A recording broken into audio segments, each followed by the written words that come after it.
3 months from now, a 4-year-old girl would stand before the wealthiest judge in Wyoming and answer a question that would decide her fate.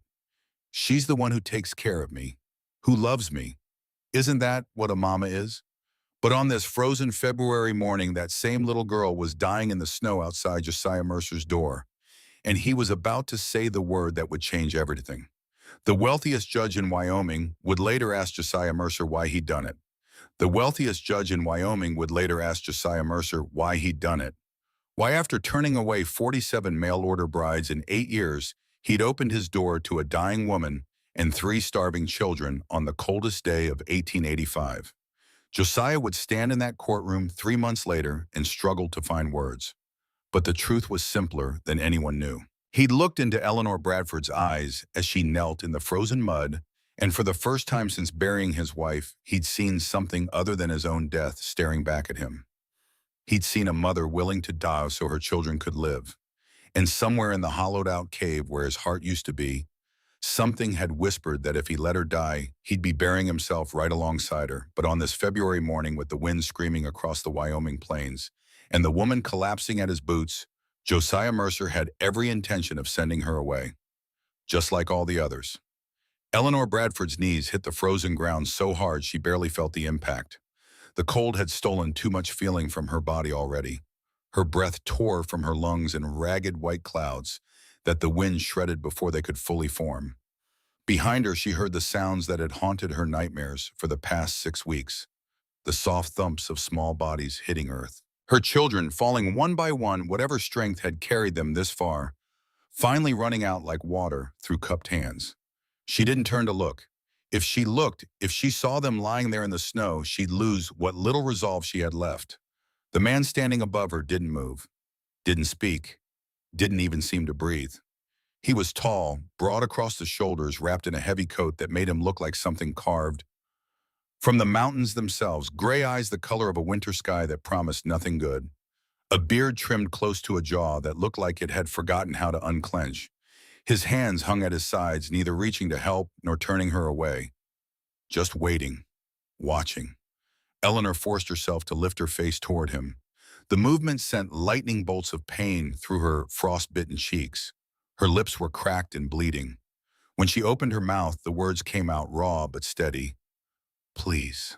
The single syllable hung in the air between them. I'll work for nothing. I can cook, clean, mend, anything you need. Just don't let my children die in this cold, son. The man's expression didn't change. Not a flicker of sympathy, not a trace of anger, nothing. Like looking at a stone wall and expecting it to weep. 10 seconds passed, then 20. Eleanor's vision started to blur at the edges. She'd used the last of her strength to speak those words. If he said no, she wouldn't be able to stand, wouldn't be able to pick up her children and carry them away. They'd die here in the mud outside this stranger's door, and it would be her fault for believing a lie written in a letter. I'm not asking for charity, she managed to whisper, her voice breaking.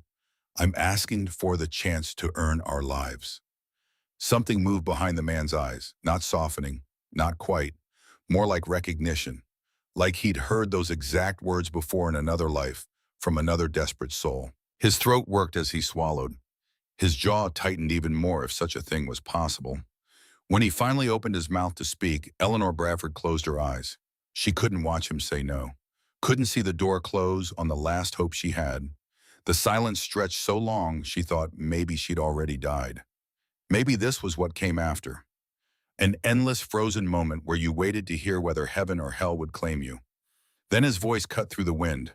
3 words, low and rough like he hadn't used them in a very long time. Get in the wagon.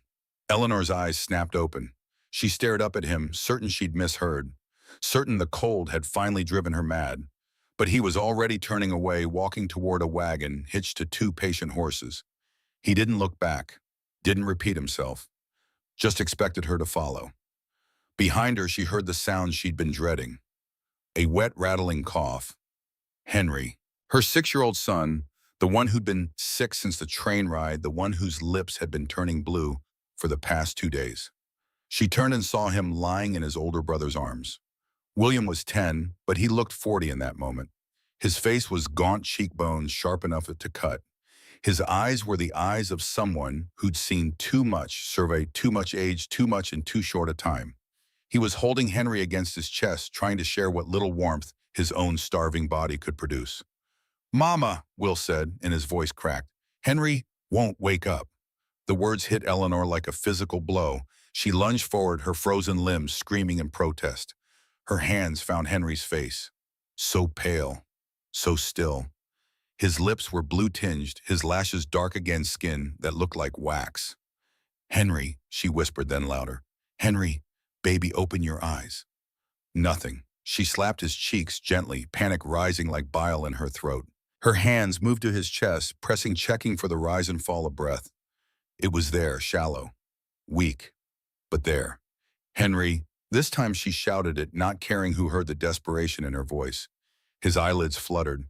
A weak cough rattled from his chest. Then his eyes opened just barely and focused on her face. "Mama," he breathed, "I'm so cold." Eleanor pulled him into her arms, pressing his head to her chest, rubbing his back, his arms trying to force warmth back into him through sheer force of will. She didn't know when she'd started shaking. It felt like it had always been there, this tremor that ran through her bones like a second heartbeat. The man Josiah Mercer was standing by the wagon now, watching, still not speaking. But something in his posture had changed. His hands were no longer hanging loose. They were clenched at his sides. Eleanor looked up and met his eyes across the frozen yard. Will stood on shaking legs and followed. The wagon bed was full of supplies. Sacks of grain, bundled fencing, tools. Josiah shoved things aside without ceremony, making space. Then he climbed up onto the driver's seat and picked up the reins. Eleanor hesitated. There was a seat next to him. Most men would expect a woman to ride in the back, especially with children. But she'd spent 6 weeks being treated like cargo, and something in her rebelled against it. She wanted to see where they were going, wanted to face whatever came next head on, instead of huddled in the back like something being hauled to market. She helped the children into the wagon bed, wrapped them as best she could in the thin blanket they had been sharing. Then she climbed up onto the seat beside Josiah Mercer. He glanced at her, just once. Something that might have been surprise flickered across his face. "Most ride him back," he said. "I want to see where we're going." For the first time, the corner of his mouth twitched. Not quite a smile, not even close, but something, some acknowledgement that she'd surprised him, and he wasn't entirely sure what to make of it. He clicked his tongue and the horses started moving. They rode in silence. The only sounds were the creak of the wagon, the thud of hooves on frozen ground, and the wind that never seemed to stop in this godforsaken territory. Eleanor kept her back straight, despite every muscle in her body screaming for her to collapse. She'd learned a long time ago that the moment you showed weakness was the moment people stopped seeing you as human. The town of Silver Ridge disappeared behind them quickly. Not that there was much to it: a general store, a church, a handful of buildings huddled together like they were trying to keep each other warm. Nothing like Boston, nothing like civilization. The landscape opened up around them, endless white plains rolling toward distant mountains. The sky was the color of old pewter, beautiful in a harsh, unforgiving way, like looking at something that could kill you and admiring it anyway. Eleanor risked a glance at the man beside her. His profile was all hard angles. Nose that looked like it had been broken at least once. Lines around his eyes that spoke of squinting into sun and wind. Hands on the reins that were scarred and calloused. Working hands. Strong hands. "Your boy," Josiah said suddenly, his voice cutting through her thoughts. "The sick one. How long has he been coughing?" Eleanor swallowed. "A week. Maybe more. It started on the train. I've got medicine at the ranch. Old, but it works." She turned to look at him fully now. "Why, boy? Why what? Why do you care?" His jaw tightened. The only sign she'd struck something tender. "I don't," he said flatly. "Sick people can't work." Eleanor didn't believe him. She'd seen the way he'd looked at Henry, but she didn't push. You didn't question miracles. You just accepted them and prayed they lasted. The ranch appeared slowly. First just a dark line on the horizon, then details emerged. Fences stretching far into the distance. A barn that looked solid and well-maintained. Smoke curling from the chimney of a log house that was bigger than Eleanor had expected. Not a mansion, but not a shack either. Built to last. built to weather whatever Wyoming could throw at it. This is it, Josiah said, and there was something in his voice. Not pride exactly, more like acknowledgement. This was his. He'd built it or maintained it or fought to keep it, and it had cost him something. He pulled the wagon to a stop in front of the house, climbed down without a word. Eleanor watched as he unhitched the horses with practiced efficiency, led them toward the barn. He didn't look back at her, didn't tell her what to do, just assumed she'd figure it out. She climbed down from the wagon, her legs nearly giving out when they hit the ground. 6 weeks of near starvation had left her weaker than she wanted to admit. She reached for the children, helped them out of the wagon one by one. Lucy was so light it scared her. Henry could barely stand. Will was trying to hold both of them up and failing. Inside, Eleanor said, "Come on, babies, just a little further." The front door of the house opened. Josiah stood in the doorway, and for a moment he was just a silhouette against the warm light spilling from inside. Then he stepped aside, and Eleanor saw the interior. Clean, sparse, a fire already burning in the hearth. It smelled like wood smoke and something else, something that made her throat close up because she hadn't smelled it in so long. Home. It smelled like home. She herded the children inside. They moved like sleepwalkers drawn to the warmth. Lucy made a small sound, something between a soy and a sigh, and buried her face in Eleanor's shoulder. Josiah closed the door behind them. The wind cut off like someone had thrown a switch. The sudden absence of that constant howl was almost overwhelming. "Your room's there," Josiah said, pointing to a door off the main living area. "Mine's the other. Don't go in it." He turned to Will. "You, come help me with the horses." Will straightened instantly, some of the weariness falling away. "Yes, sir." They left together, the door closing behind them with a solid thunk. Eleanor stood in the middle of the room, Lucy in her arms, Henry swaying on his feet beside her. She should do something. Start earning her keep. Prove she was worth the trouble. But for just this moment, she let herself breathe. Let herself feel the warmth seeping into her frozen skin. Let herself believe that maybe, just maybe, they'd survived. The room Josiah had indicated was small but clean. A bed, a dresser, a window that looked out over the endless white plains. Eleanor laid the children down together, tucked them under blankets that smelled like cedar and sunshine. Their eyes closed almost immediately. She stood over them for a long moment, watching their chests rise and fall, all three of them. Still breathing, still alive. She'd kept them alive. The weight of the past 6 weeks hit her all at once. The nights on the train with no money for food. The moment she'd realized the letter from Hearts West Agency had been a lie.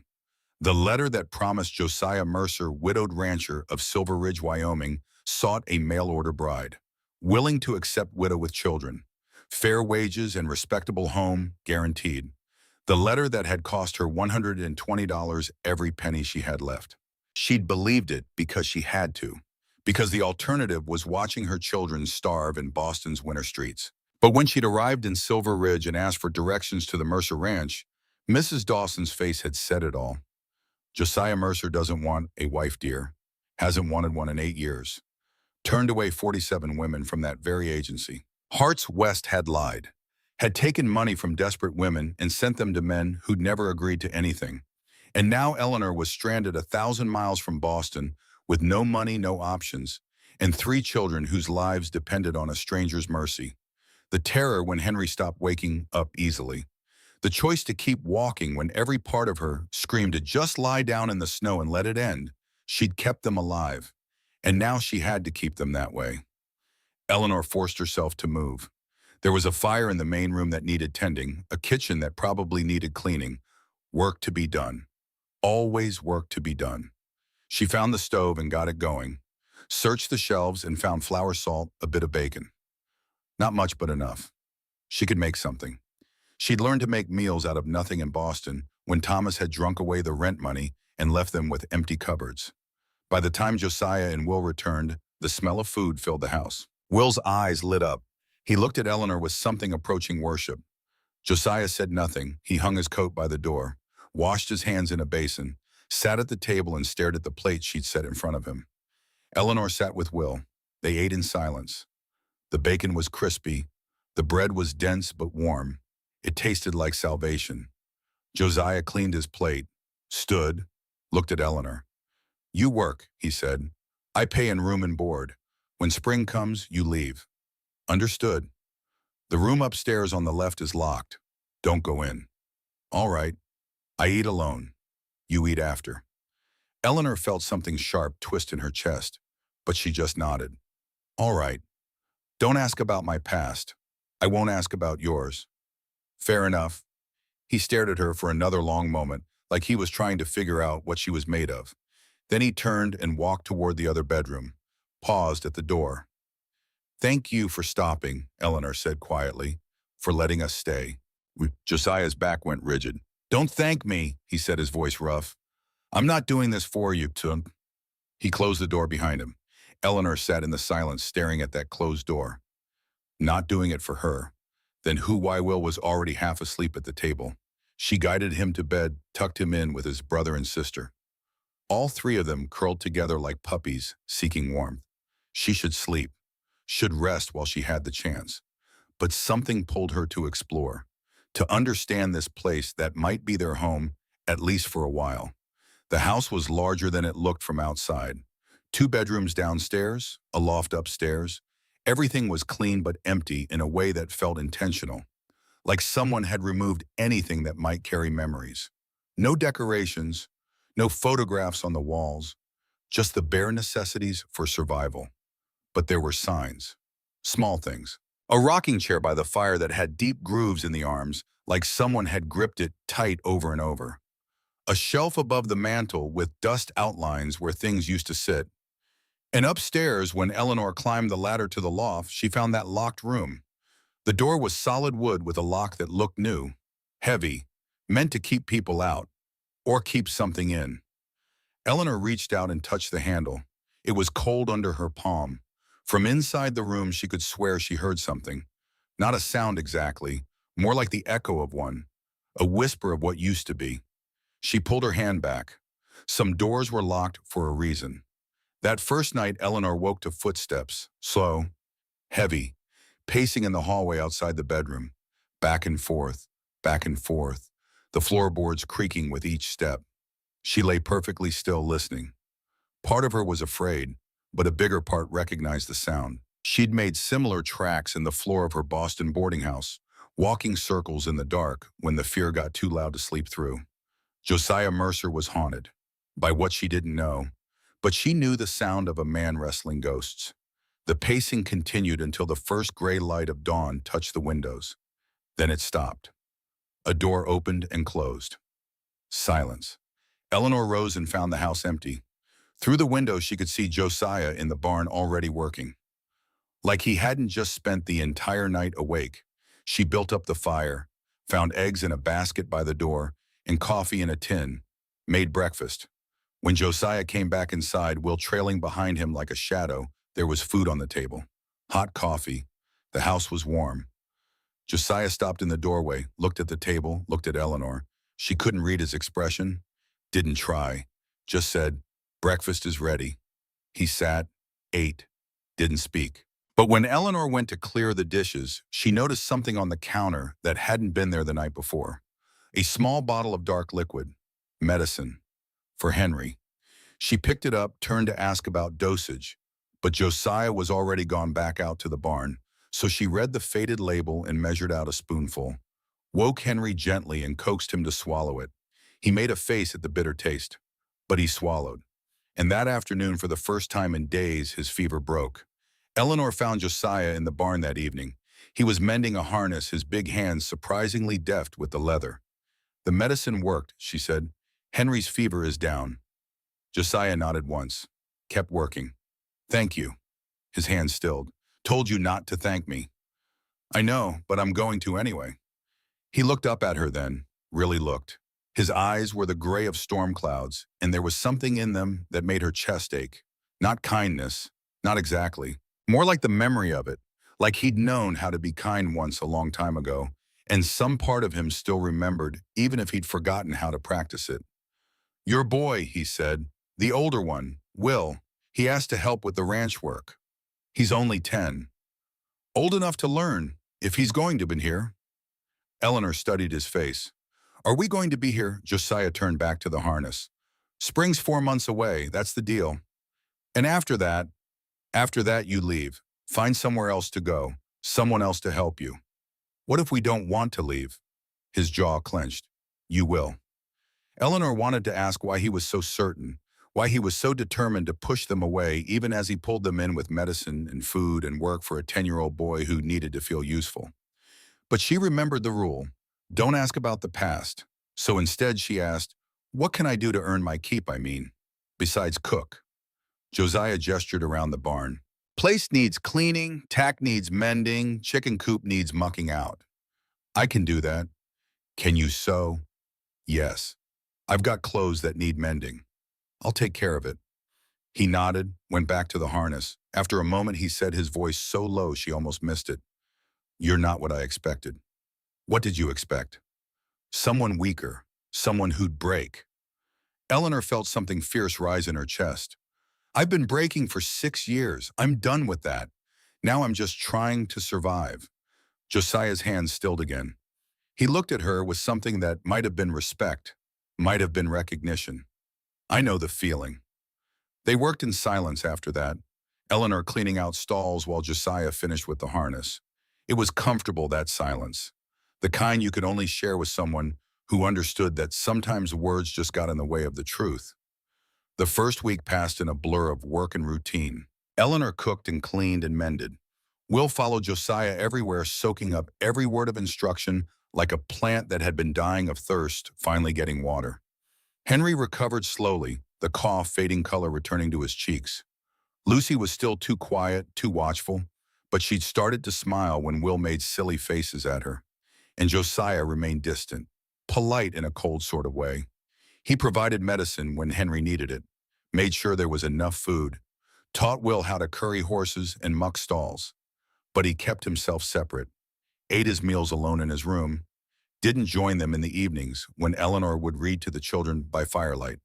Eleanor told herself it was fine. They had shelter, food, safety. That was more than they'd had in months. She couldn't ask for warmth on top of survival.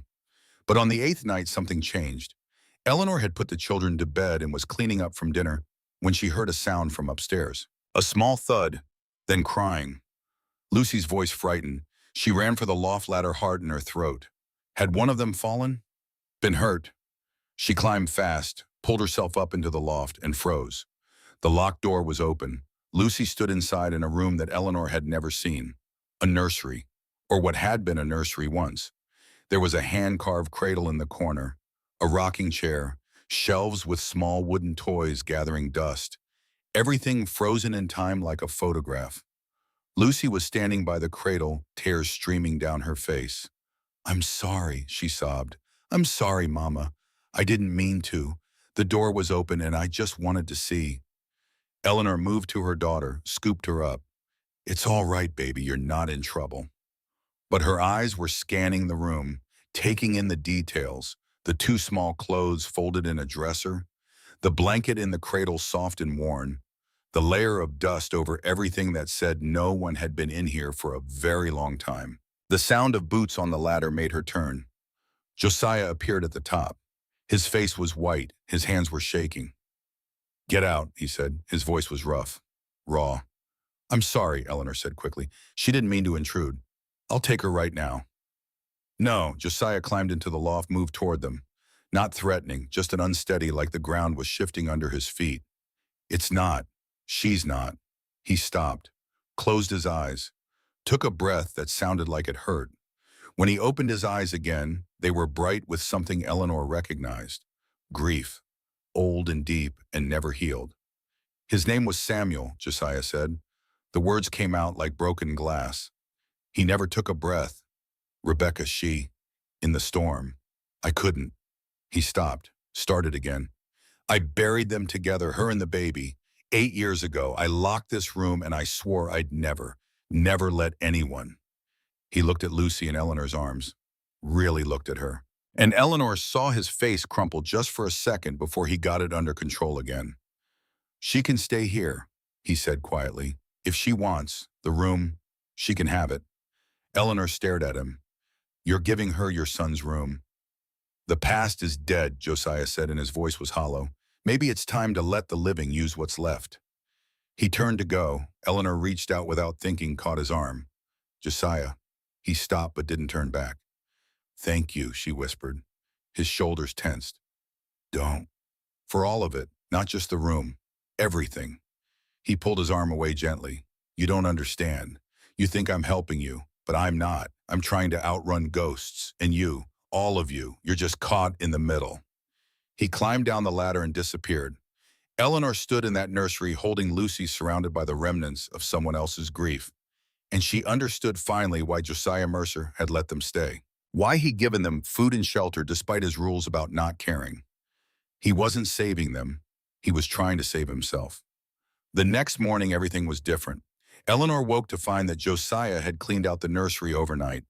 The dust was gone, the small clothes packed away. Fresh sheets on a small bed he'd carried up from somewhere. He'd made it a child's room again instead of a shrine. Lucy was delighted. She moved in immediately, her few possessions looking tiny in the space. Eleanor helped her arrange things, and when they were done, Lucy looked up with those big eyes and said, Is Mr. Mercer sad? Yes, baby, very sad. Because his baby died. Yes. Lucy thought about this seriously. Maybe we can make him happy again. Eleanor's throat closed up. Maybe, she managed, but it might take a long time. That's okay, Lucy said simply. We're not going anywhere. Eleanor hoped that was true. Over the next week, something shifted in the house. Josiah still kept his distance, but the wall between them felt less solid. He started eating breakfast with them, though he was silent through most of it.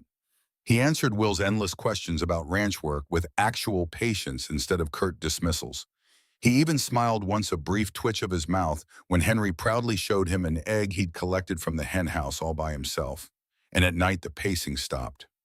Or at least Eleanor didn't hear it anymore. Maybe Josiah was sleeping. Maybe he was just better at hiding his ghosts. Eleanor found a rhythm. Wake before dawn, build the fire, make breakfast, clean, mend, cook, mind the children, collapse into bed exhausted. It was hard work, but it was honest work, and there was something satisfying about seeing the results. The house started to feel less empty, started to feel lived in. She found Josiah's account books one afternoon while cleaning. She shouldn't have looked. She knew it was a violation of the rules. But they were sitting open on the desk, and her eyes caught on the numbers before she could stop herself. The ranch was bleeding money. $800 owed to the bank, due June 15th, 4 months away, payments overdue to the feed supplier. The cattle herd was too small to be profitable, and the income columns were mostly empty. Josiah Mercer was going under, and he'd taken in 4 more mouths to feed anyway. Eleanor closed the book carefully, put it back exactly where she'd found it. Her hands were shaking. He was going to lose everything. And when he did, where would that leave them? She found him in the barn that evening. He was checking a horse's hoof, his face a mask of concentration. Why? She asked. He looked up. Why what? Why did you let us stay when you can barely afford to feed yourself? His expression shuddered. You looked through my accounts. They were open. I saw the numbers. Josiah, you're going to lose this place. That's my problem, not yours. It will be my problem when spring comes and you don't have a ranch anymore. He straightened, crossed his arms. What do you want me to say? That I made a mistake, that I should have turned you away. I want you to tell me the truth, why you really let us stay. Josiah stared at her for a long moment. Then he looked away toward the mountains in the distance. When he spoke, his voice was so quiet she had to lean in to hear. Because 8 years ago, a woman knocked on my door in a blizzard. She was pregnant, alone, desperate, and I let her in. I married her. I loved her. And then she died because I wasn't enough. Because I left her alone in a storm to save the cattle, and when I came back, she was bleeding, and the baby wasn't breathing, and I couldn't fix it. I couldn't save them. He turned back to Eleanor. His eyes were wet. And when you showed up with those children, dying in the snow, all I could think was, not again. I can't watch it happen again. I can't bury another woman who trusted me to keep her safe. Eleanor felt tears on her own cheeks. So you saved us. I tried to save myself, Josiah corrected. You were just there. They stood in the silence of the barn, 2 broken people trying to figure out how to be whole again. Finally, Eleanor said, We could help with the ranch. If you teach us, Will is already learning. Henry could too when he's stronger. And I can do the books. I managed my husband's accounts before he left. Josiah shook his head. You'll be gone in spring. What if we weren't? You will be. Why are you so sure? Because everyone leaves, Josiah said simply. One way or another, they all leave. He walked past her out of the barn. Eleanor watched him go and made a decision. She wouldn't leave. Not in spring, not ever if she could help it. This broken man with his dying ranch and his locked-away grief, he needed them as much as they needed him. Maybe more. The look of someone who'd come to collect what they thought they were owed. The men left. Josiah stood in the yard staring down at the papers in his hands. He didn't move for a long time. Finally, he turned and walked toward the house. His face was a mask, but Eleanor had learned to read the small tells. The tightness around his eyes, the set of his jaw. He was afraid. He came inside, looked at Eleanor, held out the papers. You need to read this. Eleanor took them with trembling hands, legal documents, dense with language. But certain words jumped out at her. Custody, blood relation, Samuel Whitfield, Lucy Bradford. Her vision blurred. She read it again and again, trying to make the words say something different. I don't understand, she whispered. Josiah's voice was rough. A man named Samuel Whitfield is claiming custody of Lucy, says he's her uncle, her legal guardian, says you have no right to her. Eleanor's legs gave out. She sat down hard on the nearest chair. No, Sarah said. She told me to take Lucy, to keep her safe from them. Do you have proof, legal documents, adoption papers? No, there wasn't time. Sarah was dying and I took Lucy and I ran. Then according to the law, you kidnapped her. The words hit like a physical blow. Eleanor looked down at the papers again. There was a date, 30 days from now, a hearing to determine custody. She looked up at Josiah. What do I do? He was quiet for a long moment. Then he said, his voice carrying a weight that made her chest hurt. You fight, we fight, together. Why would you help me? Because you told the truth about running, about taking Lucy without papers. You could have lied, made up something pretty. But you didn't, he paused. And because I know what it feels like to lose a child. I won't let you go through that if I can help it. Eleanor wanted to thank him, wanted to collapse into his arms and cry out. But instead, she stood on shaking legs and said, tell me what we need to do. Outside, the wind picked up. Winter wasn't done with them yet, not by a long shot. And somewhere in Cheyenne, a man named Samuel Whitfield was counting money that didn't belong to him yet. $5,000, Lucy's inheritance. He just had to get his hands on the girl first. The war had begun, and Eleanor Bradford had no idea if love would be enough to win it. The letter from Samuel Whitfield sat on the kitchen table like a coiled snake. Eleanor had read it so many times the words had started to blur together, but the threat remained crystal clear. 30 days to produce legal proof of custody. 30 days to prove she had the right to raise the daughter her dying sister had placed in her arms. 30 days before a judge would decide if love meant anything at all when weighed against blood and law. She looked up from the letter to find Josiah standing at the window, his back rigid, hands clasped behind him so tight his knuckles had gone white. He'd been standing there for the better part of an hour staring out at the snow-covered ranch, as if the answer to their problem might be written in the drifts. We need a plan, Eleanor said. Her voice came out steadier than she felt. Josiah turned. The morning light cut across his face, highlighting the lines that grief and hard living had carved around his eyes and mouth. The hearing is in Cheyenne, 4 weeks from yesterday. We'll need a lawyer. We can't afford a lawyer. I know a man in town, Reverend Cole. He studied law before he took the cloth. He might help. Eleanor nodded. Then because she had to know, because the not knowing was worse than any answer he could give, she asked, do you think we can win? Josiah was quiet for so long, she thought he wouldn't answer. Then he crossed to the table, pulled out a chair, sat down across from her. When he spoke, his voice carried the weight of hard truths. I think the law favors blood, always has. And I think a man like Whitfield doesn't come all the way to Wyoming on a whim. He wants something. Probably Lucy's inheritance. He paused.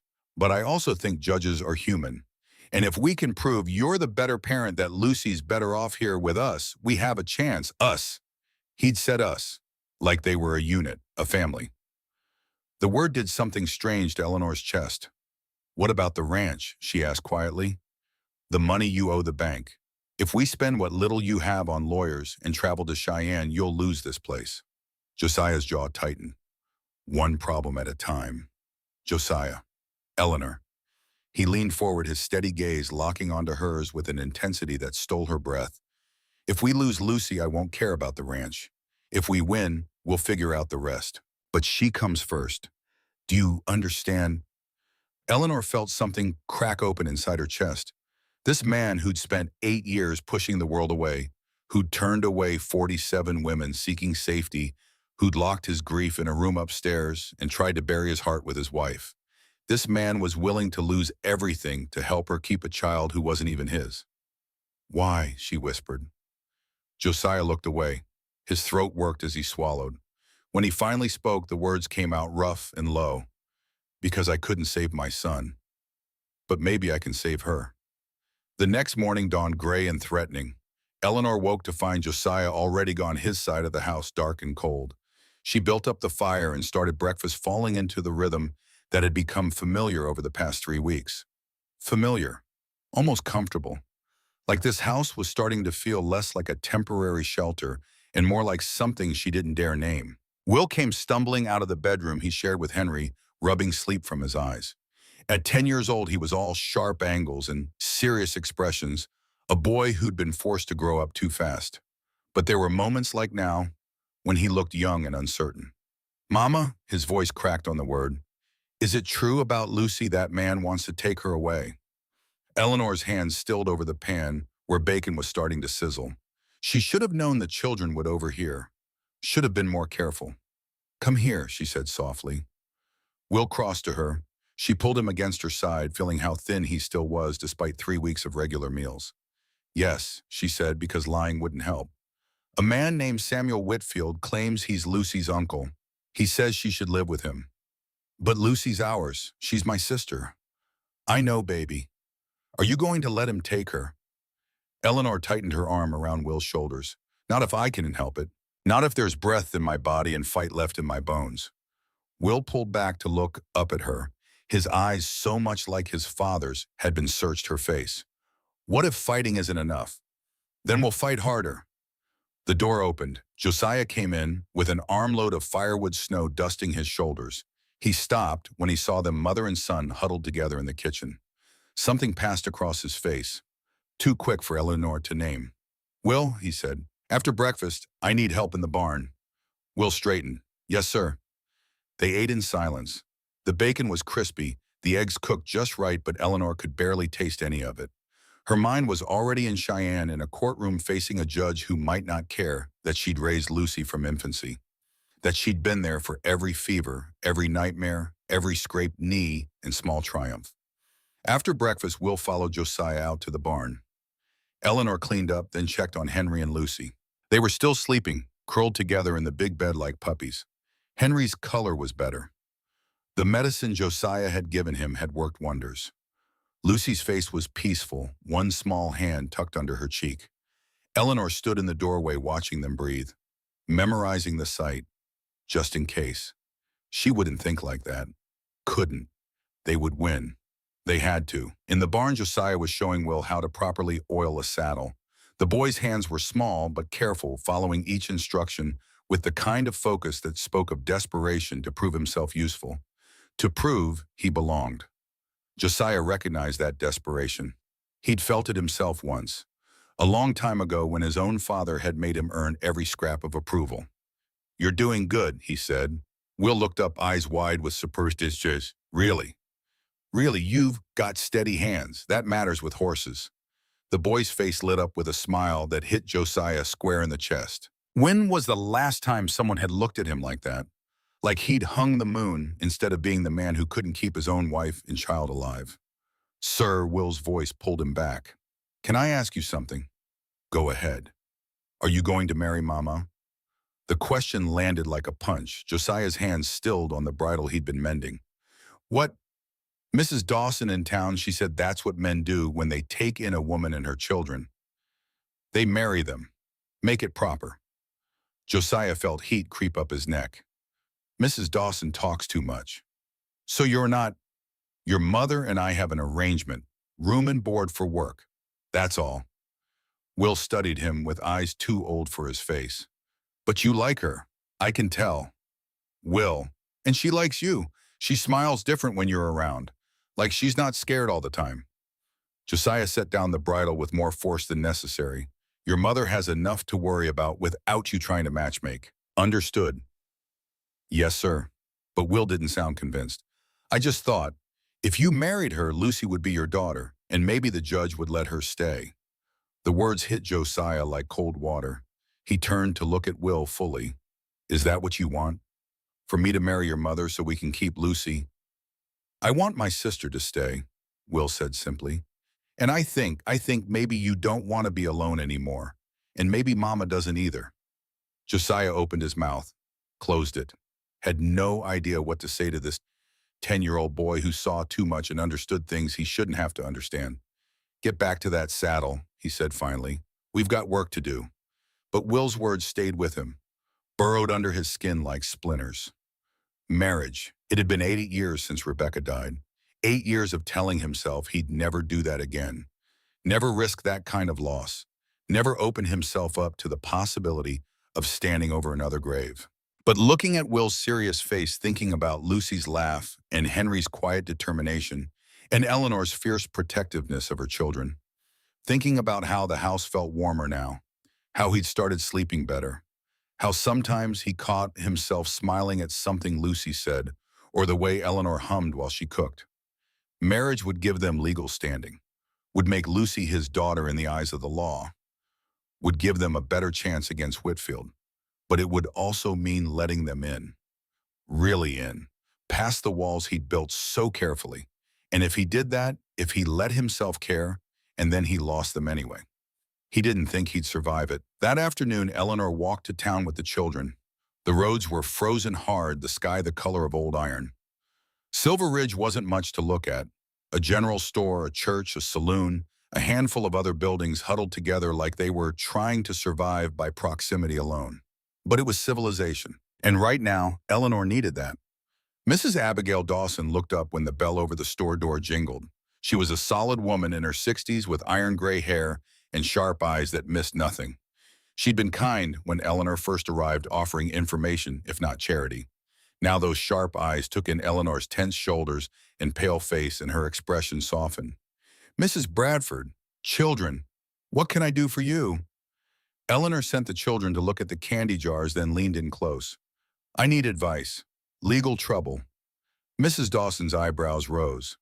I heard that Whitfield man came through town yesterday, made quite a stir, saying he was here to collect his niece. She paused. He also mentioned a substantial inheritance. $5,000, he said, in trust for the girl.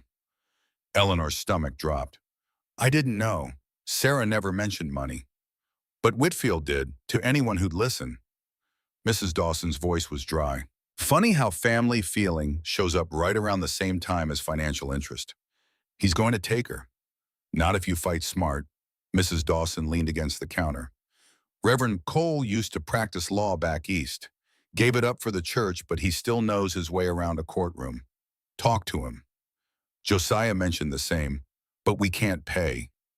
Cole doesn't always ask for payment, not for the right cause. Mrs. Dawson studied Eleanor's face. And keeping a child safe from a man who only wants her for money, that's about as right a cause as I can think of. Eleanor felt tears threaten. She blinked them back. Thank you. Don't thank me yet. Thank me when you win. Mrs. Dawson reached under the counter and pulled out a small paper bag. Here, peppermints for the children. On the house. Eleanor started to protest. Mrs. Dawson waved her off. You're feeding 4 mouths on Josiah Mercer's half-dead ranch. You need all the help you can get. Walking back from town, Lucy's hand warm in hers, Eleanor felt the weight of what was coming settle heavier on her shoulders. $5,000. That's what Lucy was worth to Samuel Whitfield. Not her laugh or her bright mind or the way she loved with her whole heart. Just $5,000. The ranch house appeared in the distance, smoke curling from the chimney. Home. When had she started thinking of it that way? Josiah was waiting on the porch. He'd clearly been watching for them. And how was town? Informative. Eleanor helped the children inside, then turned back to him. Mrs. Dawson confirmed what we suspected. Whitfield's after Lucy's inheritance. $5,000. Josiah's expression darkened. I figured as much. She also said Reverend Cole might help with the legal side. I already spoke to him. He's willing. Josiah paused. But he said we need more than goodwill. We need proof that Sarah wanted you to have Lucy. Documents, witnesses, something the court can't dismiss. Eleanor's heart sank. I have a letter from Sarah. She wrote it before she died, asking me to take care of Lucy. But it's not notarized, not witnessed, just her handwriting. Better than nothing. Where is it? In my trunk from Boston. Eleanor's voice dropped. I haven't opened it since she died. I couldn't. Josiah's hand found her shoulder, just for a moment. A brief touch that steadied her more than any words could have. Then it's time. That evening after the children were in bed, Eleanor brought out the small trunk she'd carried all the way from Boston. It wasn't much. A few clothes, some photographs, the remnants of a life that had fallen apart piece by piece until running was the only option left. At the bottom, wrapped in a scrap of blue fabric, was Sarah's letter. Eleanor's hands shook as she unfolded it. The ink had faded in places, but Sarah's handwriting was still clear. Still so achingly familiar it had made Eleanor's throat close up. Josiah sat beside her at the table, not touching, but close enough that she could feel his warmth. Close enough that she wasn't facing this alone. She read the letter aloud, her voice breaking in places. Ellie, if you're reading this, I'm gone. I know I don't have much time left. The bleeding hasn't stopped, and Dr. Mills says there's nothing more he can do. I need you to listen carefully. Take Lucy. Take her far from Boston. Far from the Whitfields. Samuel is a dangerous man. He beat James, stole from us. James's death wasn't an accident, I'm certain of it. Samuel was there that night. He pushed James down the stairs. I know he did. And now he'll want Lucy. He'll say it's about family, about blood, but it's about the money.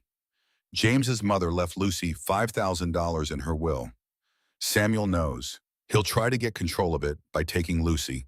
Don't let him. Please, Ellie. The law might say she's theirs, but my heart says she's yours. You've been more of a mother to her these past months than I've been able to be.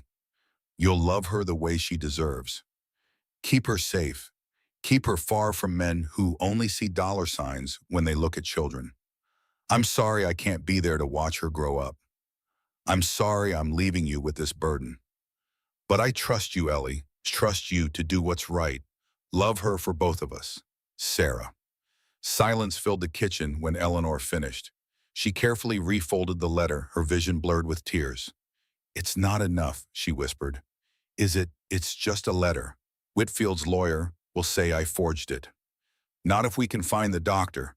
This Dr. Mills. If he was there, if he can testify that Sarah gave you custody on her deathbed, it might be enough. Eleanor shook her head. Dr. Mills died 2 years ago. I heard about it from a neighbor before I left Boston. Then we find another witness, someone else who was there. A nurse, another doctor, someone.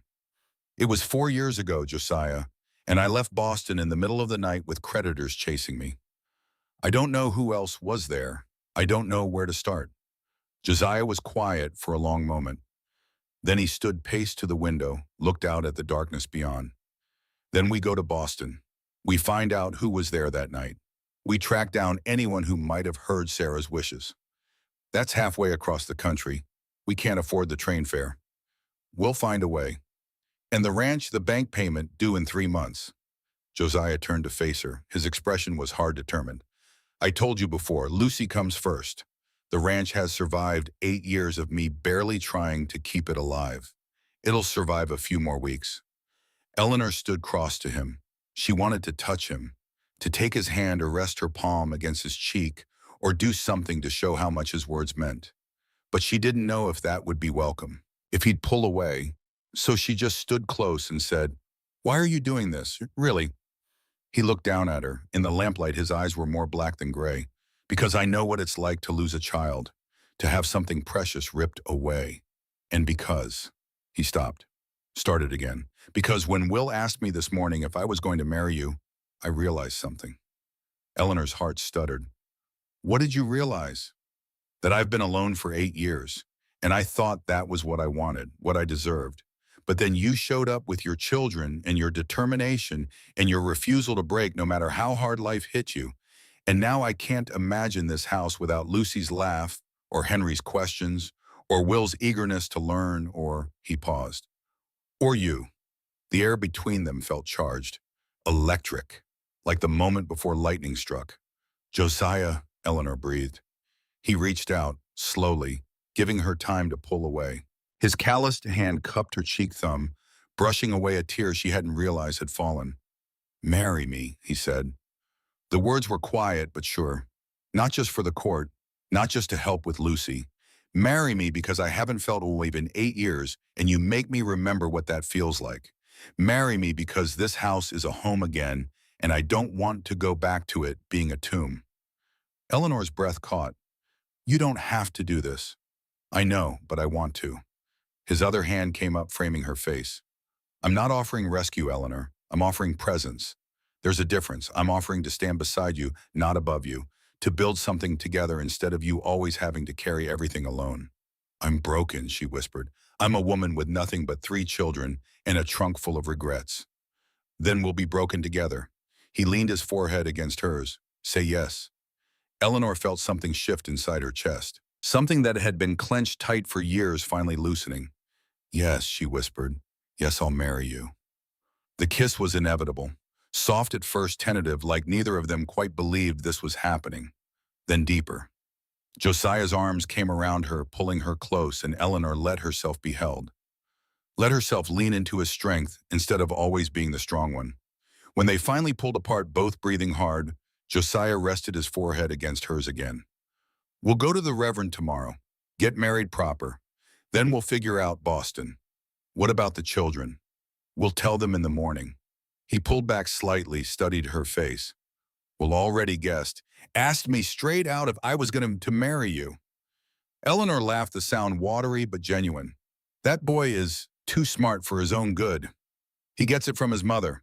They stood there in the lamplight, holding each other, and for the first time in longer than Eleanor could remember, she felt something close to hope.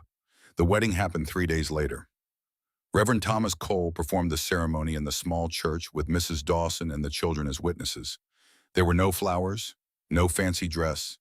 Eleanor wore her cleanest dress, dark blue, with a white collar she'd mended the night before. Josiah wore his Sunday clothes, his hair slicked back, his face serious. Lucy stood between them, holding a small bouquet of dried flowers Mrs. Dawson had pressed from last summer. Will and Henry flanked them, Will trying to look grown, and Henry just trying to stay still. Do you, Josiah Mercer, take this woman to be your lawfully wedded wife? Reverend Cole's voice was warm, rich with decades of speaking to congregations.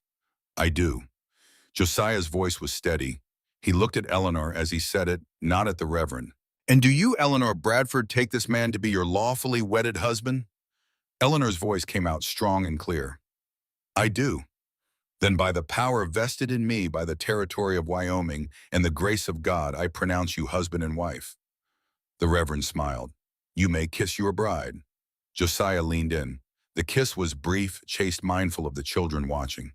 But his hand found Eleanor's and squeezed, and that simple touch said more than words could have. I present to you Mr. and Mrs. Josiah Mercer. Lucy cheered. Henry clapped. Will grinned so wide his face looked like it might split. Mrs. Dawson dabbed at her eyes with a handkerchief. About time this town had a proper wedding. Come on, I've got cake at the store. They walked to the general store as a family, newly made, uncertain in all the ways that mattered, but together. Eleanor's hand stayed in Josiah's, their fingers intertwined. She could feel the calluses on his palm, the strength in his grip. Could feel him holding on like he was afraid she might disappear if he let go. The cake was simple but sweet. Mrs. Dawson had outdone herself. They ate it in the back room of the store, laughing when Lucy got frosting on her nose, and Henry tried to sneak a second piece.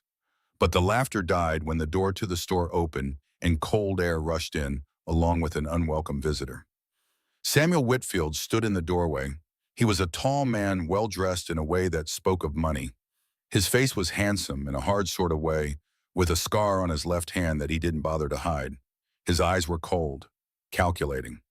"Well," he said, his voice smooth as silk, "isn't this cozy? A wedding celebration." Josiah moved instinctively, putting himself between Whitfield and Eleanor. "You're not welcome here. It's a public store." Whitfield's smile didn't reach his eyes. "I have as much right to be here as anyone." His gaze found Lucy, and something predatory entered his expression. "Hello, Lucy. I'm your Uncle Samuel, your daddy's brother." Lucy shrank back against Eleanor's legs. Eleanor's arm came around her daughter's shoulders, pulling her close. "Don't speak to her," Eleanor said, her voice low and dangerous. "She's my niece. I have every right to speak to her." Whitfield's attention shifted to Eleanor. "You look well, Mrs. Bradford, or should I say Mrs. Mercer now. Congratulations on the hasty marriage." The word hasty dripped with insinuation. "State your business and leave," Josiah said. Whitfield pulled a folded paper from his coat. "Just wanted to deliver this personally. Notice of the custody hearing, 3 weeks from today in Cheyenne. I'll see you there." He unfolded the paper, made a show of reading it. "Says here you'll need to provide proof of legal guardianship, adoption papers, notarized documents, that sort of thing." He looked up, smiled. "You have those, don't you?" Eleanor's silence was answer enough. Whitfield's smile widened. "I thought not. Well then, this should be a very short hearing." He tucked the paper back into his coat. "I'll be staying in town for a few more days, making sure Lucy is being properly cared for. Can't be too careful with children, especially ones who've been." "How did you put it in Boston?" "Eleanor rescued from certain death." "Get out," Josiah said. His voice was quiet, deadly. Whitfield held up his hands in mock surrender. "I'm going, but I'll leave you with this thought. Lucy is worth a considerable sum of money. Money that her mother intended for her care. Money that should be managed by family. Real family. Not some desperate widow who kidnapped her and a broken-down rancher looking for free labor." He turned to go, paused at the door. "See you in court." The door closed behind him. Silence filled the room. Lucy started to cry. Eleanor scooped her up, held her tight. "Shh, baby, it's all right. He can't hurt you." But even as she said it, Eleanor knew it was a lie. Samuel Whitfield could hurt them, could take Lucy, could destroy everything they'd built in these few short weeks. Josiah's hand found Eleanor's shoulder, squeezed. "We need to go to Boston, soon. We have 3 weeks. Then we leave tomorrow." Mrs. Dawson spoke up. "I'll watch the boys, Henry and Will. They'll be safe here." Eleanor wanted to argue, wanted to keep her children close. But she knew Mrs. Dawson was right. This was going to be hard enough without worrying about Henry's health on a long journey. "We'll be back before the hearing," Josiah promised, "with proof, with witnesses, with everything we need to bury Whitfield's claim." Eleanor nodded, but inside doubt gnawed at her. They were going back to Boston. Back to the city she'd fled in the middle of the night. Back to face people who might remember her as a debtor and a thief. Back to search for witnesses to something that happened 4 years ago. It felt impossible. But looking at Lucy's tear-stained face, at Will's worried expression, at Henry's confusion, and at Josiah's determination, Eleanor made herself believe. They would find the proof. They would win. They had to. Because the alternative was losing Lucy. And that was something Eleanor would die before she let happen. That night in the house that was now legally theirs together, Eleanor and Josiah packed for Boston. The children were asleep. The fire had burned down to embers. They worked in comfortable silence, the kind married people developed over years, not days. "What if we can't find anyone?" Eleanor asked quietly. "What if everyone who was there that night is dead or gone?" Josiah folded a shirt with careful precision. "Then we find something else. Some other way to prove Sarah wanted you to have Lucy. Whitfield's lawyer will twist everything, will make it look like I took advantage of a dying woman. Let him try." Josiah's voice was hard. "We have Sarah's letter. We have the truth, and we have something Whitfield doesn't have." "What's that, love?" He looked at her across the bed where they'd been packing. "Lucy loves you. Any judge with eyes can see that, can see how she looks at you, how she trusts you. That has to count for something." Eleanor wanted to believe him, But she'd seen too much of the world's cruelty to trust in something as fragile as love standing up against law and money. Josiah came around the bed, took her hands. "Eleanor, look at me." She did. His gaze was steady in the lamplight. "I won't let him take her. Do you understand? Even if we lose in court, even if the judge rules against us, I will not let Samuel Whitfield walk out of that courthouse with Lucy. We'll run if we have to. Head to Canada, change our names, start over. You do that? Give up the ranch, become a fugitive." In a heartbeat. He said it with such conviction that Eleanor had no choice but to believe him. "You're my wife now. Lucy is my daughter. This is my family, and I protect what's mine." Eleanor felt tears slip down her cheeks. "I don't deserve you. You deserve better than me, but you're stuck with me anyway." He pulled her close, rested his chin on top of her head. "We'll get through this. Together." Eleanor let herself be held, let herself believe just for tonight that love might be enough after all. The train to Boston left 2 days later. Eleanor and Josiah stood on the platform, the children clinging to them. Henry was crying openly. Will was trying to be brave and failing. Lucy wouldn't let go of Eleanor's skirts. "It's only for a little while," Eleanor promised. 2 weeks at most, then we'll be back." "Promise?" Lucy's voice was tiny. "I promise, baby." Mrs. Dawson stepped forward. "Come on, children. Let's let your parents get on the train. We've got cookies to bake." Will took Henry's hand. Lucy let Mrs. Dawson pick her up. They stood on the platform, 3 small figures waving as the train started to move. Eleanor watched them until they were out of sight. Then she turned to Josiah. "What if something happens? What if Whitfield tries something while we're gone? Mrs. Dawson will watch them like a hawk. And I told the sheriff to keep an eye on Whitfield. He steps 1 foot wrong, he'll find himself in a cell." The train picked up speed. Boston was 3 days away. 3 days to prepare for what they might find. Or what they might not find. Eleanor leaned against Josiah's shoulder. He wrapped an arm around her. They rode in silence, watching Wyoming disappear behind them. Somewhere ahead in the city, Eleanor had fled. The answers waited. She just hoped they could find them in time. Boston in March was a different kind of cold than Wyoming. The wind came off the harbor carrying salt and fish and the stench of too many people packed into too little space. Eleanor stood on the platform after 3 days of rattling train travel, breathing in air that tasted like her past, and felt her stomach turn. She hadn't wanted to come back, had sworn she never would. The city held nothing but bad memories. Thomas's drunken rages, the landlord's threats, the looks from neighbors who knew she couldn't pay her debts, the night she'd packed everything they owned into 2 carpet bags and run while the creditors slept. Josiah's hand found the small of her back, steadying her, reminding her she wasn't alone this time. "Where do we start?" he asked. Eleanor pulled Sarah's letter from her coat pocket. The paper was soft from handling, the ink faded but still legible. She read the key passage again. Dr. Mills was the attending physician. "But he's dead. There must have been nurses. Someone else in the room. Do you remember the hospital?" "Massachusetts General, on Fruit Street." The address came back easily. She'd visited Sarah there a dozen times in those final weeks, had held her sister's hand while she wasted away, had made promises she'd kept even when it meant losing everything. They took a cab. Boston's streets were narrow and crowded, nothing like the open spaces of Wyoming. Eleanor found herself pressing closer to Josiah, unnerved by the crush of humanity. He seemed unbothered, his rancher's calm, holding steady even in the chaos of the city. Massachusetts General loomed ahead, all brick and stone and institutional coldness. Eleanor's steps slowed as they approached.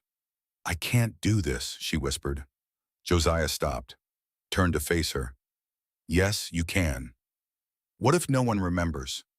What if the records are gone? Then we keep looking, but we won't know until we try."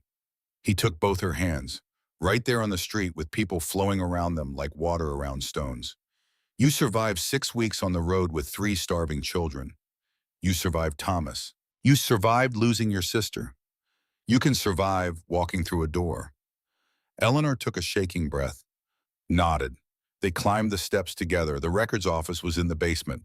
A clerk with spectacles and a bored expression looked up when they entered. "Help you. I'm looking for information about a patient," Eleanor said. Sarah Whitfield. She died here 4 years ago, April 1881.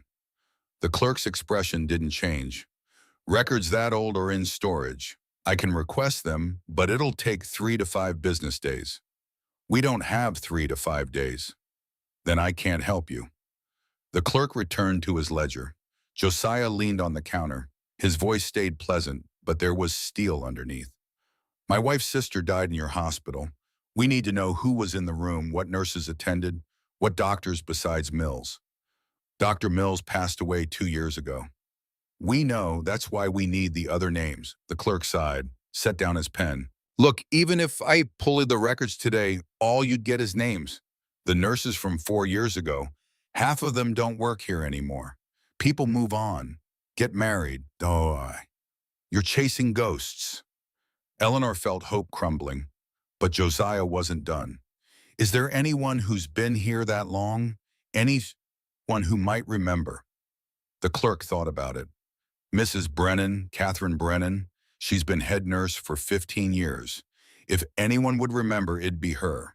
But she's retired now, lives over on Commonwealth Avenue. Eleanor's heart leaped. Do you have her address? Can't give out personal information. Josiah pulled out a $5 bill, laid it on the counter. For your trouble. Looking up that address must be exhausting work. The clerk looked at the money, looked at Josiah's face. Something in those weathered eyes must have convinced him this wasn't a man to argue with. He pulled out a different ledger, wrote an address on a scrap of paper, slid it across the counter. The $5 disappeared. Thank you, Eleanor said. The clerk was already back to his work as if they'd never been there. Commonwealth Avenue was in the better part of Boston, wide streets lined with brownstones, gaslights already flickering to life as afternoon faded toward evening. Eleanor felt out of place in her simple traveling dress, felt the weight of 4 years of running, of poverty, of barely surviving. Josiah squeezed her hand. You belong anywhere you stand, remember that. They found the address, a neat brownstone with shutters painted dark green and a brass knocker shaped like a lion. Eleanor raised her hand to knock, then froze. What if she doesn't remember? What if she won't help? Then we find someone else. But Eleanor, you have to knock first. She knocked. Footsteps inside. The door opened. A woman stood there, late 60s, with white hair pinned back and eyes that had seen too much suffering to be fooled by pretty lies. She wore a simple dress and an apron dusted with flour. Yes. Eleanor's throat closed. She couldn't speak, couldn't form words. This was it. This woman might be the only person left who could save Lucy, and Eleanor couldn't even introduce herself. Josiah stepped forward. Mrs. Brennan, Catherine Brennan. I am. My name is Josiah Mercer. This is my wife, Eleanor. We're sorry to disturb you, but we're hoping you might remember a patient from 4 years ago, Sarah Whitfield. Something shifted in Mrs. Brennan's expression. Recognition. Sarah Whitfield. Yes, I remember her. Lovely young woman. Died in childbirth. Her eyes moved to Eleanor. You're the sister, Eleanor. She spoke of you often. Eleanor found her voice. You remember. Some patients you don't forget. She was so young, so scared, and so determined to make sure her daughter would be cared for. Mrs. Brennan's voice softened. You took the baby, didn't you, Lucy? Yes. The word came out as a whisper. Good. Sarah was terrified the Whitfields would get her, said they were violent men, that they'd only want the child for her inheritance. Mrs. Brennan studied Eleanor's face. Why are you here after all this time? Because Samuel Whitfield is trying to take Lucy away from me. He's filed for custody, says I have no legal right to her. The hearing is in 2 weeks. We need someone who can testify that Sarah wanted me to raise Lucy, that it was her dying wish. Mrs. Brennan was quiet for a long moment. Then she stepped back. Come inside, we should talk properly. The house was warm and smelled of bread baking. Mrs. Brennan led them to a sitting room, gestured for them to sit. She settled into a chair across from them, her hands folded in her lap. I was Sarah's primary nurse for the last 3 weeks of her life, Mrs. Brennan began. Dr. Mills was the attending physician, but he was elderly even then. Much of the hands-on care fell to me and the other nurses. Sarah knew she was dying. The complications from Lucy's birth, the infection, There was nothing we could do. She made peace with it. Did she talk about Lucy? Eleanor asked. About what should happen to her? Every day, she was obsessed with making sure the baby wouldn't go to the Whitfields. She told me her husband James had been a good man before his brother corrupted him, that Samuel had introduced him to drinking and gambling, that she suspected Samuel had something to do with James's death, though she couldn't prove it. She said Samuel was dangerous, that he'd hurt Lucy if he got the chance or use her for her inheritance and then discard her. Eleanor leaned forward. Did you write any of this down? Are there medical records? Better. Mrs. Brennan stood cross to a desk in the corner. She opened a drawer and pulled out a leather-bound journal. I kept personal notes on all my patients. The hospital records are dry, facts and figures. But I like to remember the people, their stories. She flipped through pages, found what she was looking for. Here, April 3rd, 1881, Sarah Whitfield's final day. She read aloud. Patient Sarah Whitfield dying. Final words recorded at approximately 4 in the afternoon in the presence of Dr. Howard Mills and Nurse Margaret O'Connor. Patient stated, and I quote, "Tell Eleanor to take Lucy, run. Don't let them have her. Samuel is dangerous. He killed James, I know he did. Eleanor is her mother now, not blood, but choice. Promise me you'll tell her. Promise me Eleanor will keep Lucy safe." Mrs. Brennan looked up. I promised. Dr. Mills promised. Nurse O'Connor promised. But by the time we went to find you, you'd already taken the baby and left the hospital. We assumed you knew, that Sarah had told you herself. Eleanor felt tears streaming down her face.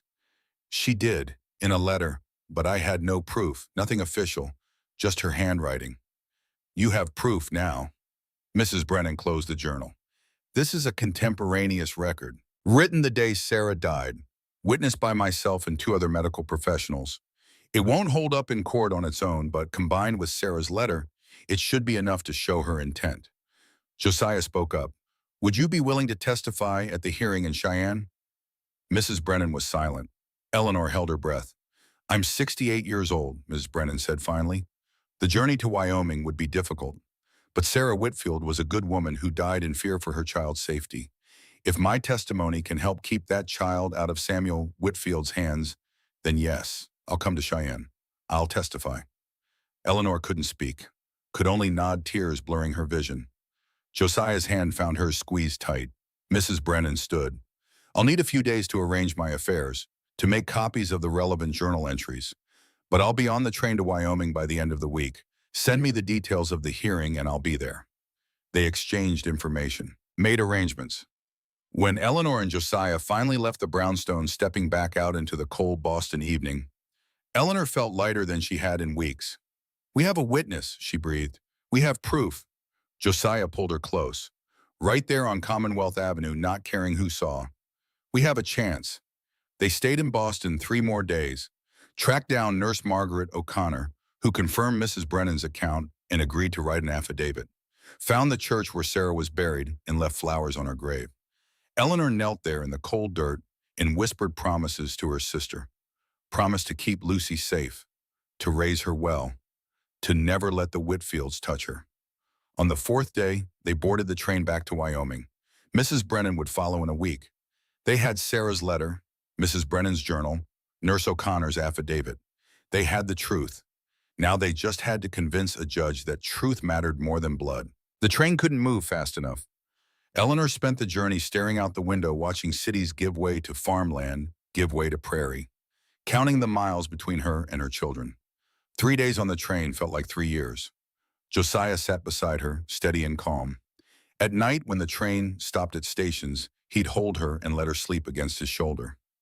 During the day, he'd read through Mrs. Brennan's journal entries over and over, memorizing every word, preparing for battle. What if it's not enough? Eleanor asked on the 2nd day. What if the judge doesn't care about dying wishes? What if blood really is all that matters? Josiah closed the journal. Then we run. Like I told you before, we take the children and we disappear. Canada, Mexico, somewhere the law can't touch us. You'd really give up the ranch. Everything you've built. Eleanor. He turned to face her fully. I spent 8 years building walls, keeping everyone out, refusing to live because I was too afraid of losing again. Then you showed up and knocked those walls down, whether I wanted you to or not. The ranch is just land and buildings. You and the children. You're what makes it worth keeping. So yes, I'd give it up in a heartbeat to keep this family together. Eleanor kissed him. There on the train with strangers around them, she kissed her husband and poured everything she couldn't say into that kiss. Gratitude and fear and hope and love and all tangled together. When they finally pulled into Silver Ridge Station, Eleanor was out of her seat before the train fully stopped. She scanned the platform, desperately searching for three small faces. There, Lucy saw them first. She broke away from Mrs. Dawson and ran, nearly tripping over her own feet in her hurry. Eleanor caught her, lifted her, held her so tight Lucy squeaked, "Mama, you came back. You promised, and you came back. Always, baby, always." Will and Henry crashed into them a moment later. Suddenly, Eleanor was surrounded by children, all of them talking at once, asking questions, as just needing to touch her to prove she was real. Josiah stood back watching. Mrs. Dawson approached him with a knowing smile. "They've been counting the days, Lucy especially. She was convinced you weren't coming back." "We're not going anywhere," Josiah said. Then he knelt down and opened his arms. Henry rushed into them. Will followed more slowly, trying to maintain dignity and failing. Josiah gathered them both close, one arm around each boy. "Did you find it?" Will asked. "The proof, we found it. And we found someone who'll tell the judge the truth. So we'll win." Josiah met Eleanor's eyes over the children's heads. "We're going to fight like hell." The hearing was set for March 23rd, 10 days away, 10 days to prepare, 10 days to pray, 10 days that felt like 10 lifetimes. Reverend Pohl came to the ranch to help them prepare. He was a thin man in his 50s, with kind eyes and a mind sharp as any lawyer Eleanor had ever met. "The judge will be Marcus Pemberton," Cole explained. "He's fair, but he's also traditional. He believes in the sanctity of blood relation. We'll need to prove not just that Sarah wanted Eleanor to have Lucy, but that Lucy is genuinely better off with you than with Whitfield." "How do we prove that?" Eleanor asked. "Character witnesses, people who've seen you with Lucy, who can testify to the kind of mother you are." Mrs. Dawson has agreed. So has the school teacher, Miss Hayes. Lucy started attending last week and apparently made quite an impression. Josiah spoke up. "What about Whitfield? Can we bring up his character, his gambling, the suspicion about James's death?" "Suspicion isn't proof, but yes, we can paint a picture, make the judge question Whitfield's motives." Cole paused. "There's something else you should consider. The law gives more weight to married couples seeking custody. The fact that you're married now, that Lucy has two parents instead of one, that works in our favor." "Will the judge question the timing?" Eleanor asked. "We got married right after Whitfield filed for custody." "He might be prepared to explain it truthfully, that you married because you care for each other, not just as a legal strategy." Eleanor and Josiah exchanged glances. The truth was complicated. They had married partly for legal standing, but somewhere along the way it had become real. The lines between strategy and feeling had blurred until Eleanor couldn't say where one ended and the other began. "We'll tell the truth," Josiah said simply. Mrs. Brennan arrived 6 days before the hearing. Eleanor met her at the station, nearly crushing the older woman in a grateful embrace. "Thank you," Eleanor whispered. "Thank you for coming all this way." "Nonsense. I've never been to Wyoming. Consider it an adventure." But Mrs. Brennan's eyes were serious. "I've been preparing my testimony, going over my notes. I'm ready." They put Mrs. Brennan up at Mrs. Dawson's house.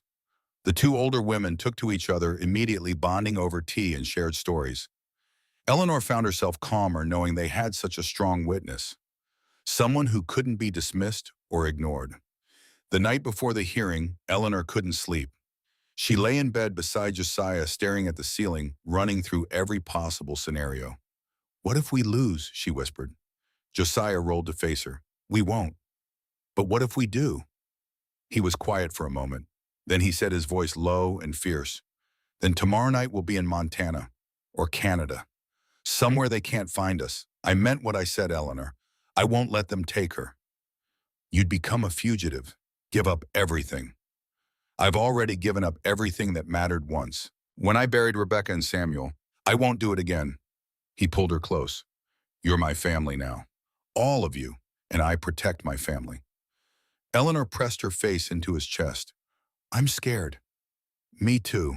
The admission surprised her. Josiah never admitted fear. But we'll be scared together, and we'll fight together, and whatever happens tomorrow, we'll face it together. Eleanor held on to him in the darkness, held on to the one solid thing in a world that kept trying to shake her loose. And eventually, somehow she slept. The Cheyenne courthouse was packed. Half of Silver Ridge had made the trip to support the Mercers. Mrs. Dawson sat in the front row with Will and Henry. Lucy was with Eleanor and Josiah at the defendant's table, too young to understand what was happening, but old enough to sense the tension.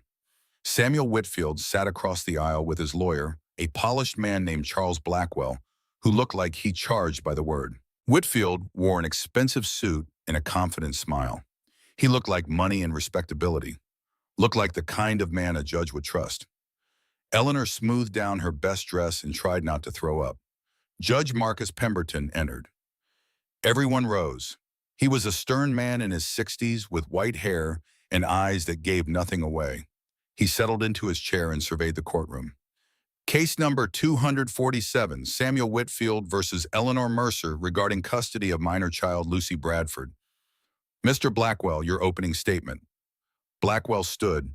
His voice was smooth, educated, designed to command respect. Your Honor, this is a straightforward case of family rights. Lucy Bradford is the daughter of James and Sarah Whitfield. James Whitfield was my client's brother. Under the law, when both parents are deceased, custody falls to the nearest blood relative. That is Samuel Whitfield. Mrs. Mercer, the defendant, has no legal claim to this child. No adoption papers. No court-ordered guardianship. She took Lucy 4 years ago without legal authority and has been in essence keeping her from her rightful family ever since. Eleanor's hands clenched in her lap. Josiah's hand covered hers. Steadying, Reverend Cole stood for their side. Your Honor, this case is not about law in the abstract. It's about a child's welfare. Sarah Whitfield, on her deathbed, entrusted her daughter to Eleanor Bradford. She did so out of fear for her child's safety. Fear that Samuel Whitfield, a man with a history of violence and gambling, would harm Lucy or exploit her inheritance. We have witnesses, we have documentation, we have the truth, and the truth is that Lucy is thriving with the Mercers. She is loved, cared for, and safe. Taking her from the only mother she's ever known would be cruel and would serve no purpose except to put her inheritance into Samuel Whitfield's control. Judge Pemberton's expression didn't change. Proceed with witness testimony, Mr. Blackwell. Whitfield's case went first. He called character witnesses. A banker who testified that Whitfield was a respected member of the community. A business partner who praised his integrity. A minister who spoke of his charitable donations. Reverend Cole cross-examined each one. Got the banker to admit Whitfield had filed for bankruptcy twice. Got the business partner to acknowledge Whitfield's gambling debts. Got the minister to concede he'd only known Whitfield for 6 months. Then Whitfield himself took the stand. Mr. Whitfield, Blackwell began, tell the court about your relationship with your brother James. James was my younger brother. We were close growing up. I loved him dearly. And when did you learn about Lucy's existence? Only recently. I was told both James and Sarah had died and that there were no surviving children. It was a shock to discover Lucy was alive. And when I learned she was being raised by someone with no legal claim to her, I knew I had to act. For James, to honor his memory by caring for his daughter. Lies. Oh, lies. Eleanor could see it in the way Whitfield's eyes slid away from the truth. But he was polished, believable. Reverend Cole approached for cross-examination. Mr. Whitfield, you claim you only recently learned of Lucy's existence, yet you seem to know quite a bit about her inheritance.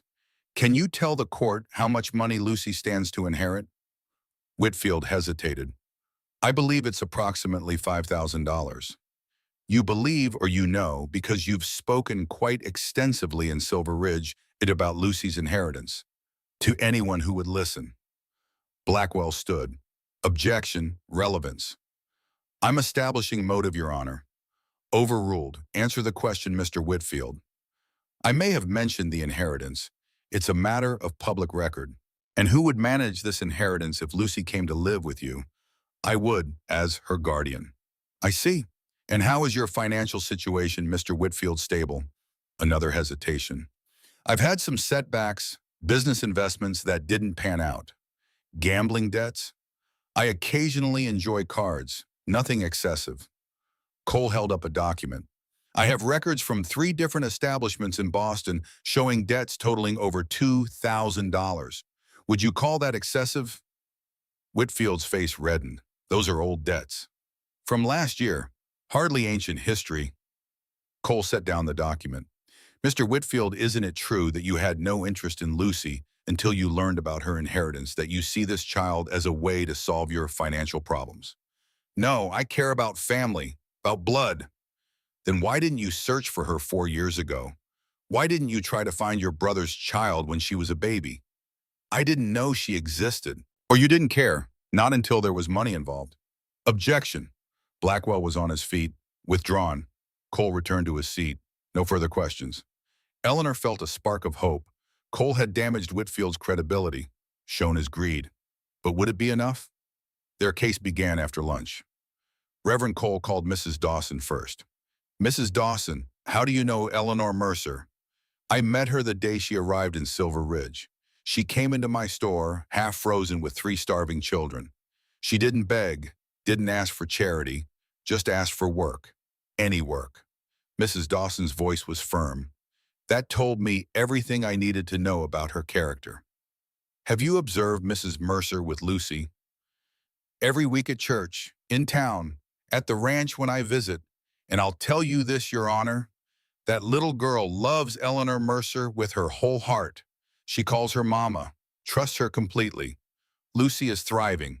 She's healthy, happy, learning her letters. You can't fake that kind of bond.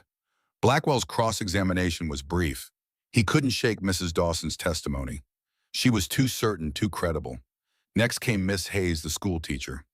She testified that Lucy was bright, well-adjusted, and clearly well cared for, that she showed no signs of neglect or unhappiness. Then Mrs. Brennan took the stand. Please state your name and occupation for the record. Catherine Brennan. I'm a retired nurse. I worked at Massachusetts General Hospital for 15 years. Mrs. Brennan, did you know Sarah Whitfield? I did. I was her primary nurse in the final weeks of her life. Can you tell the court about Sarah's final days? Specifically what she said about her daughter Lucy. Mrs. Brennan pulled out her journal. I kept detailed notes on all my patients. On April 3, 1881, Sarah Whitfield's final day, she made several statements in my presence and in the presence of Dr. Howard Mills and Nurse Margaret O'Connor. With the court's permission, I'll read from my notes. Judge Pemberton nodded. Proceed. Mrs. Brennan read the passage Eleanor had heard in Boston, Sarah's final words, her plea to keep Lucy safe from the Whitfields, her declaration that Eleanor was Lucy's mother now. Not blood, but choice. The courtroom was silent when she finished. Do you have any doubt about Sarah Whitfield's wishes? Cole asked. None whatsoever. She was absolutely clear. She was terrified of the Whitfields, believed they had killed her husband, wanted her daughter as far from them as possible. Eleanor Bradford was the person she chose, the person she trusted. Blackwell tried to discredit Mrs. Brennan on cross-examination, suggested her memory might be faulty after 4 years, implied the journal entries could have been altered. Mrs. Brennan faced him down calmly. I am 68 years old, Mr. Blackwell, but my memory is excellent. These entries were made contemporaneously. The ink has aged naturally. The binding shows no signs of pages being replaced. You're welcome to have an expert examine the journal. You won't find any alterations because there aren't any. Sarah Whitfield said exactly what I recorded, and I'll swear to it under oath. She did, and her testimony stood. Finally, Cole called Eleanor. Eleanor's legs shook as she walked to the witness stand. She placed her hand on the Bible, swore to tell the truth, and sat down. Every eye in the courtroom was on her. Mrs. Mercer, tell the court about your relationship with Sarah Whitfield. Eleanor took a breath. Sarah was my younger sister. When our parents died, I raised her. She was my best friend, my family. When she married James, I was happy for her, but then things changed. James started drinking. There were bruises. Sarah wouldn't talk about it, but I knew someone was hurting her. Then she got pregnant with Lucy. She was terrified. Did she tell you why? She said if anything happened to her, I shouldn't let the Whitfields have Lucy. that they were dangerous, that Samuel had pushed James down the stairs made it look like an accident. She was convinced Samuel would hurt Lucy or use her for the inheritance. What happened when Sarah went into labor? Eleanor's voice broke. There were complications. She was bleeding. The doctors couldn't stop it. She knew she was dying. She made me promise. Promise to take Lucy and run, to keep her safe. Those were her last words. Don't let Samuel have her. And you kept that promise. Yes, I took Lucy from the hospital. I left Boston that night. I've kept her safe for 4 years, and I'll keep her safe for the rest of my life if you let me. Blackwell's cross-examination was brutal. He hammered on the fact that Eleanor had no legal documents, that she'd fled in the night like a criminal, that she'd been evicted from her home for unpaid debts, that she'd married Josiah suspiciously soon after Whitfield filed for custody. Eleanor answered each question honestly.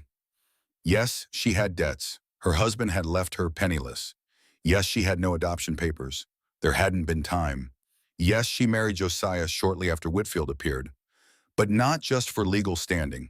She married him because she loved him, because he was a good man who loved her children, because together they were a family. Convenient timing, though, wouldn't you say? Blackwell pressed. Love isn't always convenient, but it's real, and it's what Lucy deserves, not a stranger who only wants her money. Objection, speculation about my client's motives.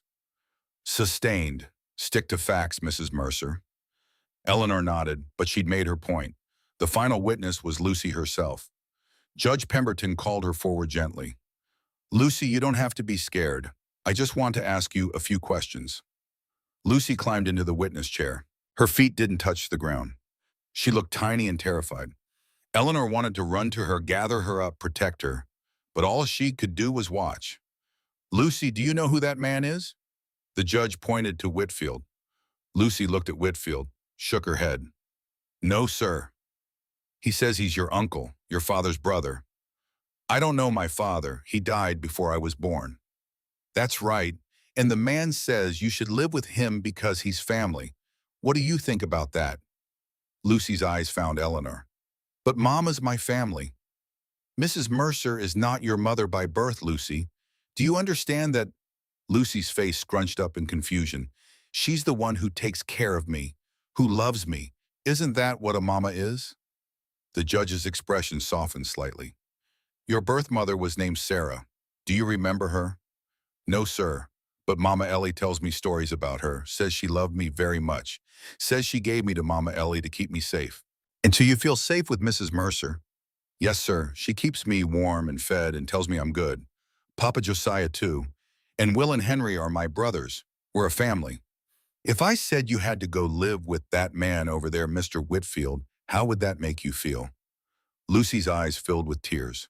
Her voice came out small and frightened. I don't want to. Please don't make me. I want to stay with Mama and Papa. Judge Pemberton studied Lucy's face for a long moment. Then he said gently, You can go back to your mother now. Eleanor caught Lucy as she scrambled down from the chair, held her tight while Lucy sobbed into her shoulder. The judge called a recess, said he needed time to consider. 30 minutes that felt like 30 years. Eleanor sat with Josiah holding Lucy, trying to breathe. Will and Henry pressed close. Mrs. Dawson prayed quietly. Mrs. Brennan watched with anxious eyes.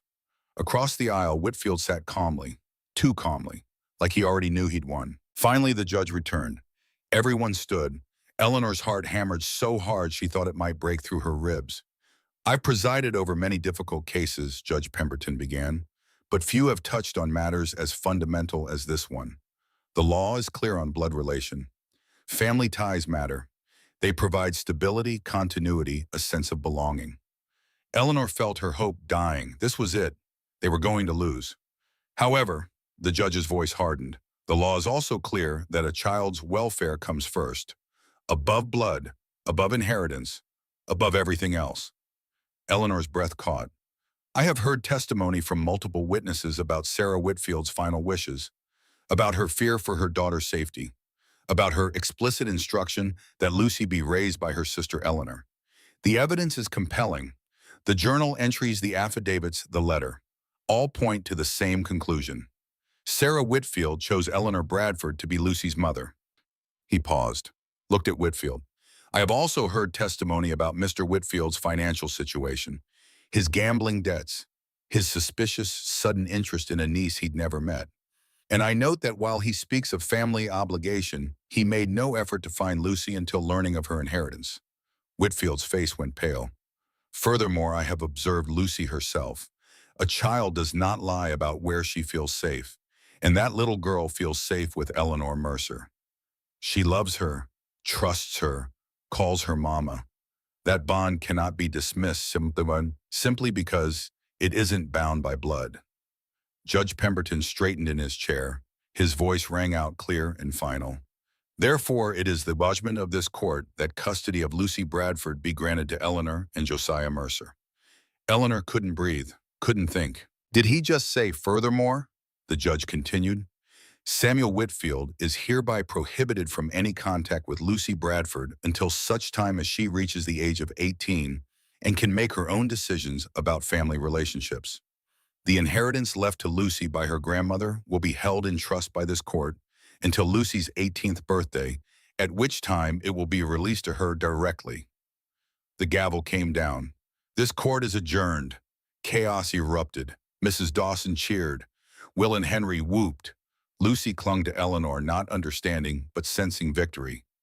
Josiah's arms came around both of them, holding them like he'd never let go. Across the aisle, Whitfield stood abruptly. His face was twisted with rage. This isn't over. I'll appeal. You'll do nothing, Judge Pemberton said coldly. If you attempt to contact this child, I will personally see that you face charges for harassment and fraud. Do I make myself clear? Whitfield stared at the judge, then at Lucy, then at Eleanor.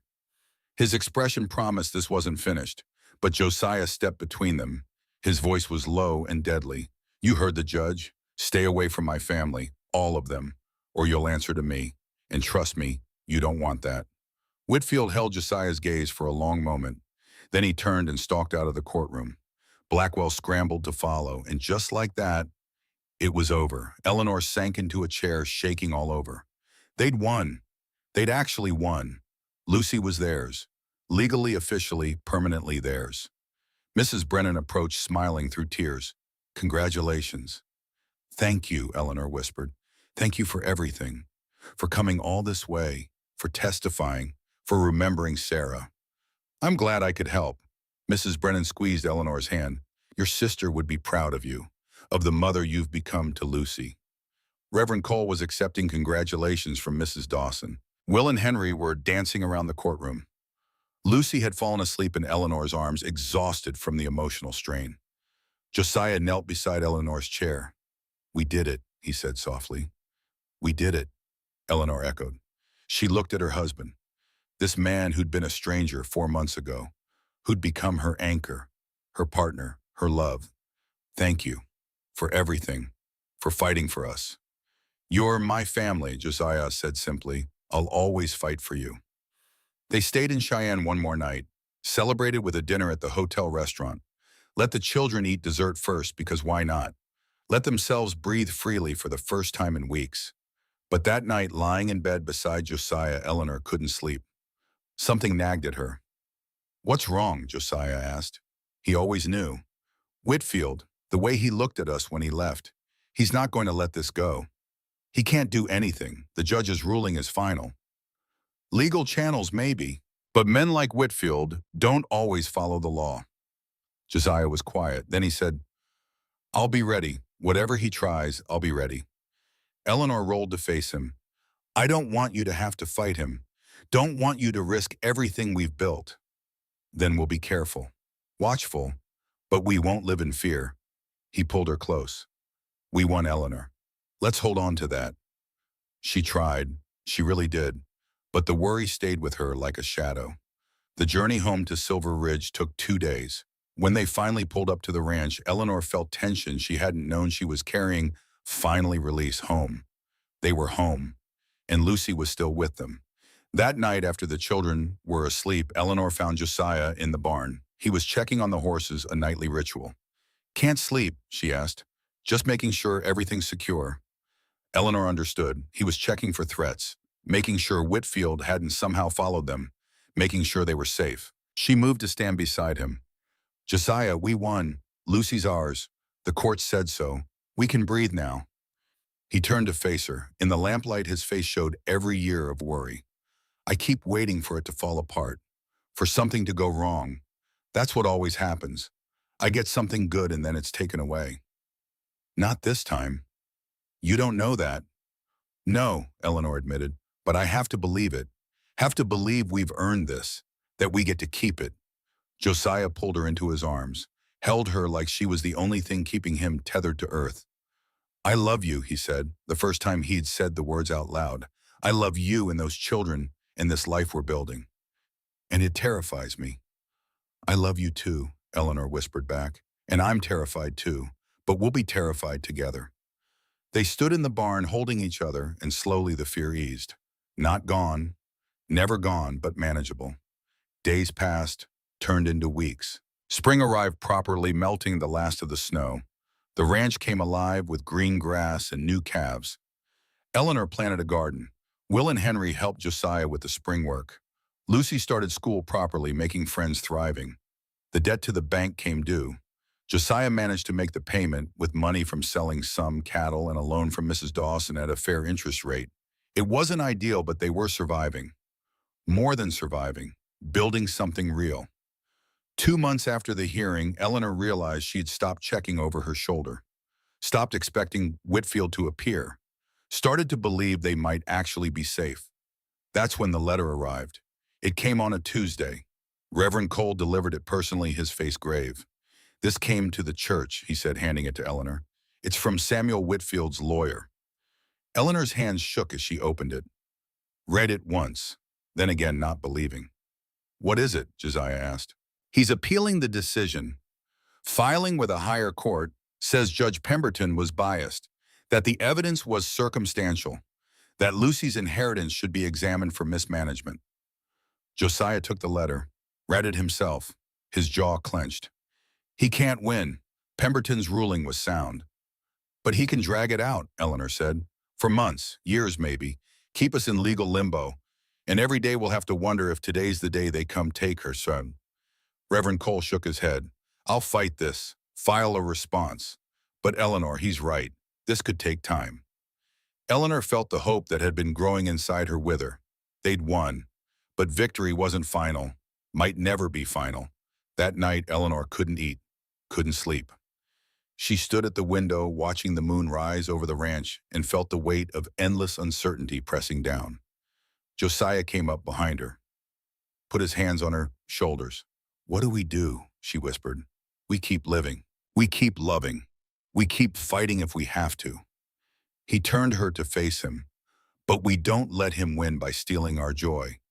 Lucy is ours. The court said so. And whatever Whitfield tries, we'll face it. Together." "I'm tired of fighting." "I know, me too." He pulled her close. "But we're good at it. We've survived worse. We'll survive this." 3 more months passed. The appeal wound through the legal system. Reverend Cole filed responses. Letters went back and forth. And through it all, life continued. Lucy lost her first tooth. Henry learned to rope cattle. Will started talking about becoming a rancher like Josiah. Eleanor's garden produced vegetables. The ranch made enough money to pay back Mrs. Dawson and make another payment to the bank. And slowly, Eleanor started to breathe again. Started to believe that maybe, just maybe, they really would be okay. The letter from the appeals court came in August. Eleanor opened it with Josiah beside her. Both of them braced for bad news. "Appeal denied," Eleanor read. "Ruling of lower courts discussed as custody granted to Eleanor and Josiah Mercer is final and binding." She looked up at Josiah. "Final and binding." "It's over," Josiah breathed. "It's really over." Eleanor felt tears streaming down her face. "We won, really won this time." They told the children that night. Lucy didn't fully understand, but she understood that she was staying, that she was safe, that this was her home forever. "Can I call you Papa?" Lucy asked Josiah that night. "Really call you Papa, not just Mr. Mercer." Josiah's voice was rough with emotion. "I'd be honored." "And you're really my mama." Lucy looked at Eleanor. "Forever. Forever, baby. No one can take you away from us now." Lucy threw her arms around Eleanor's neck. Good, because I love you, and I want to stay. You are staying, Eleanor whispered, holding her daughter, the daughter she'd chosen, the daughter who'd chosen her back. You're home. That night after the children were asleep, Eleanor and Josiah sat on the porch watching stars emerge in the darkening sky. The air was warm, carrying the scent of hay and grass and growing things. Remember when you first showed up? Josiah asked, falling to your knees in the snow. I remember thinking you were going to let us die, that you'd be like every other person who'd turned their back. I almost did, almost sent you away. What changed your mind? Josiah was quiet for a long moment.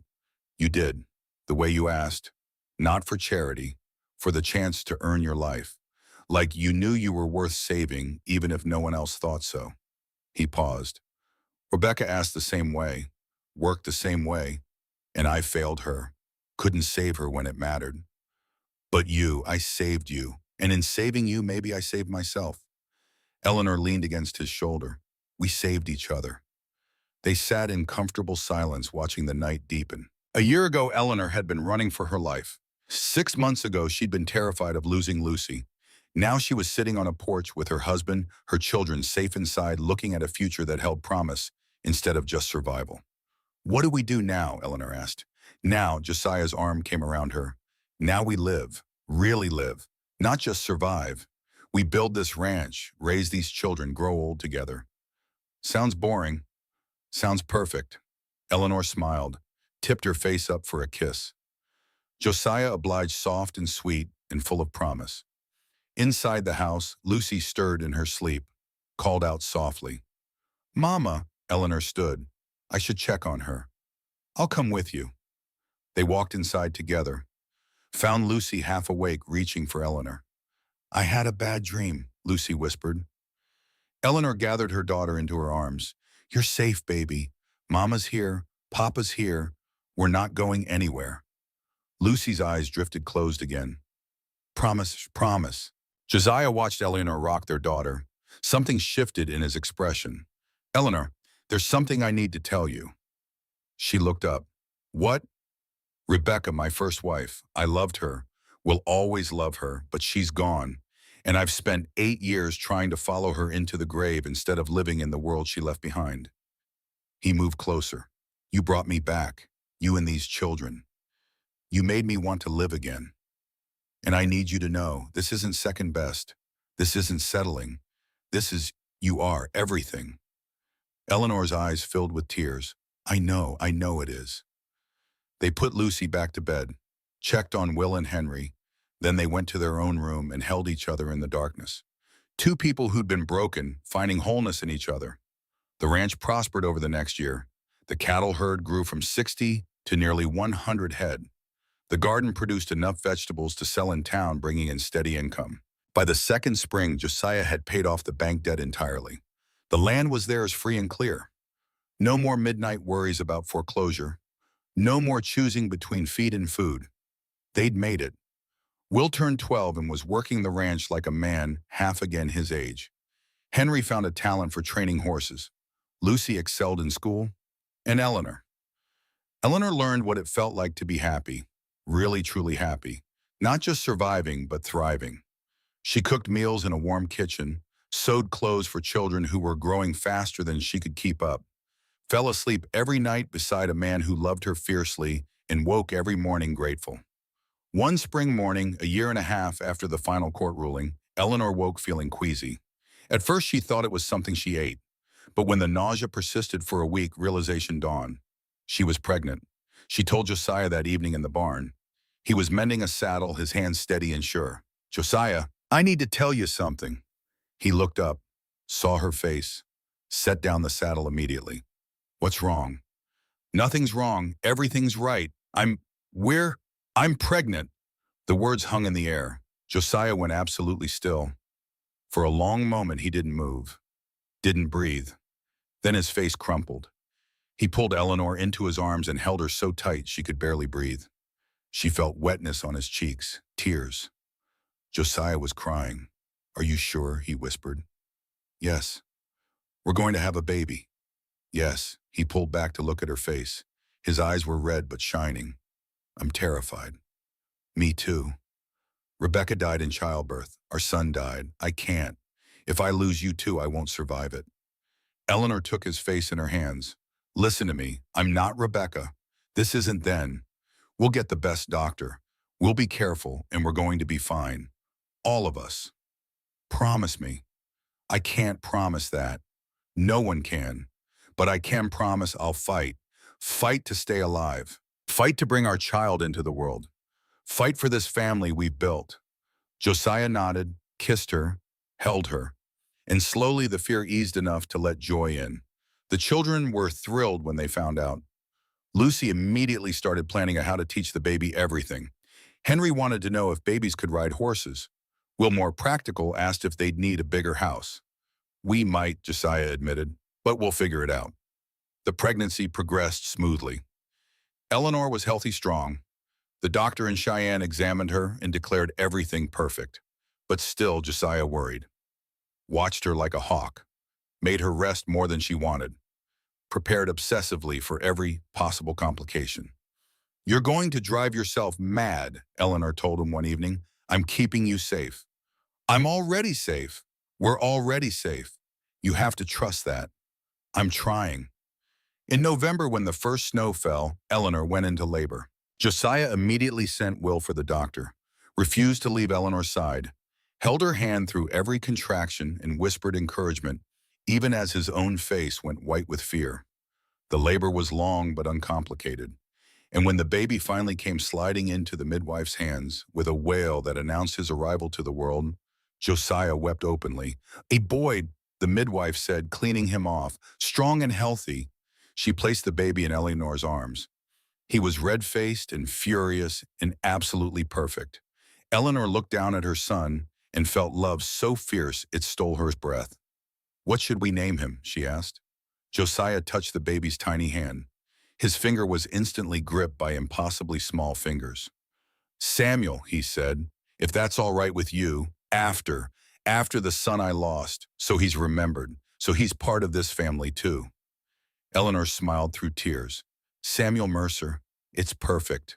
The children crowded in to meet their new brother. Lucy declared him the most beautiful baby ever born. Henry wanted to know when he'd be big enough to play. Will just stared in wonder like he couldn't quite believe babies were real. And Josiah. Josiah held his son and cried. For the baby he'd lost, for the wife who'd died, for the 8 years he'd spent in darkness, and for the light that had found him anyway. The family that had saved him when he'd thought he was past saving. 2 years after Eleanor Bradford had fallen to her knees in the snow outside Josiah Mercer's door, the ranch was alive with children's laughter, with the sounds of a family living fully, with hope and love and all the messy, beautiful chaos that came with choosing to live instead of just survive. Eleanor stood on the porch one evening, baby Samuel on her hip, watching Josiah teach Will and Henry to rope. Lucy was in the garden talking to the plants like she always did. The sun was setting, painting the sky in shades of gold and rose. Mrs. Dawson had ridden out for a visit. She stood beside Eleanor, smiling at the scene. You've come a long way from that half-frozen woman who stumbled into my store, Mrs. Dawson said. We all have, Eleanor replied. This whole family. We were all broken in different ways, and somehow we found each other and we're whole now, or at least closer to it. That's what family does. The real kind. Not the kind born of blood and obligation, but the kind built from choice and love. Eleanor watched Josiah swing Lucy up onto his shoulders, watched her squeal with delight, watched Will successfully rope a fence post and Henry cheer, watched her family, the one she'd fought for, the one that had fought for her.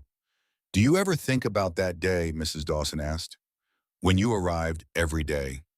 I think about how close we came to dying, how easily Josiah could have said no, how different everything would be if he had. But he didn't. No, he didn't. Eleanor shifted Samuel to her other hip. He said yes, opened his door, let us in, and we all saved each other. Not bad for a man who'd sworn off love and a woman running for her life. Eleanor laughed. Not bad at all.